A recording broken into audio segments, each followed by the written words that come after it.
Sinners opens with a haunting legend. Throughout history, certain individuals have been born with a rare gift, the ability to create music so powerful it can pierce the veil between life and death.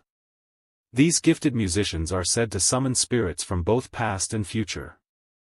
The story transitions to a church in 1930s Mississippi.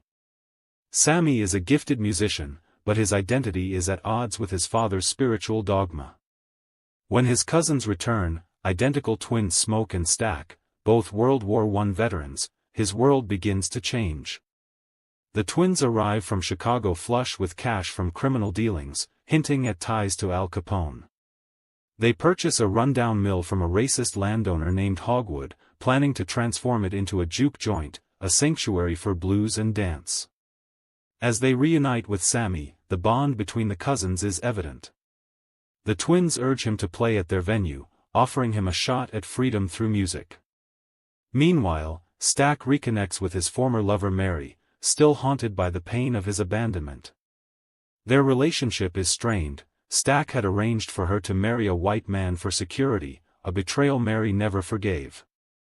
Smoke, on the other hand, reconnects with his estranged wife Annie, who practices traditional spiritual medicine. Their relationship, once shattered by the death of their infant daughter, is both tender and raw. Smoke still loves Annie. He wants them to be together again and asks her to help him cook for Club Juke. In a seemingly separate thread, we meet Remick, a mysterious man seeking shelter from an unnamed threat. Taken in by an unsuspecting couple, Remick is soon revealed to be a vampire. He turns first the husband, then the wife, setting a supernatural horror into motion. As Club Juke opens, it becomes a beacon for the community. Music pulses, the air is thick with laughter and longing, and the stage lights up with performances by Sammy and blues elder Delta Slim. But the music doesn't just draw human crowds, it attracts Remick and his growing brood. Denied entry by Cornbread, the doorman, Remick manipulates Mary to step outside. She is bitten and turned. In turn, she seduces Stack and kills him, making him a vampire too. Smoke discovers Stack's body and is devastated. He shoots Mary several times, but she gets up and runs away as if nothing happened. Smoke is unable to recover from his brother's death. The group notices that Cornbread is no longer at his post. Moments later, he reappears, asking Smoke for permission to come inside, but Smoke refuses. Annie, recognizing the signs, explains the rules: vampires must be invited in, they fear garlic and holy water, only a stake to the heart can truly kill them. Suddenly, they hear a sound from the room where Stack was killed. He rises, pleading with Smoke to open the door. Smoke refuses.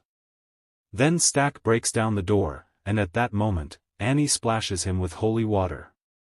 Stack runs outside. Meanwhile, Remick begins turning more patrons outside the bar. Inside, the survivors realize they're surrounded. Remick reveals his twisted vision. He sees vampirism as salvation, a path to immortality. He says that Sammy lured them here with his music, and if they hand him over, he will spare the others. Smoke refuses to give up Sammy. Remick even warns them that Hogwood, a clansman, is coming to reclaim the land at dawn. After being refused, he threatens Grace's daughter unless they're invited in. Desperate to save her child, Grace allows Remick's vampires inside. Chaos erupts. Grace is killed. Annie is bitten by Stack. Before she turns, she begs Smoke to honor his promise and end her life. He does so with agonizing grief. In the melee, Delta Slim sacrifices himself to give the others a chance. A fierce fight breaks out between Smoke and Stack, giving Sammy a chance to escape. As Stack tries one last time to bite his brother, Smoke, armed with a talisman from Annie, refuses. Sammy is pressed into the nearby lake by Remick. He strikes Remick with his guitar, and Smoke drives the final stake through his heart. At sunrise, the surviving vampires burn in the light. Smoke, wounded but victorious, sends Sammy home. Sammy, scarred and carrying a broken guitar, returns to the church. Soon after, Hogwood and his clansmen arrive to reclaim Club Juke. Smoke, in one final stand, kills them all but is mortally wounded. As he dies, he sees Annie and their daughter waiting for him. He takes his daughter in his arms. In 1992, an older Sammy is now a renowned blues musician. After a performance, he's visited by Stack and Mary, still vampires. Stack reveals Smoke didn't kill him, he spared him, but made him promise never to harm Sammy. They offer Sammy immortality. He declines. As they part ways, Sammy reflects that the night of Club Juke's opening, despite all the horror, was the best night of his life, the one time he played without fear. Stack agrees, saying it was the last time he saw his brother and the only time he felt truly free.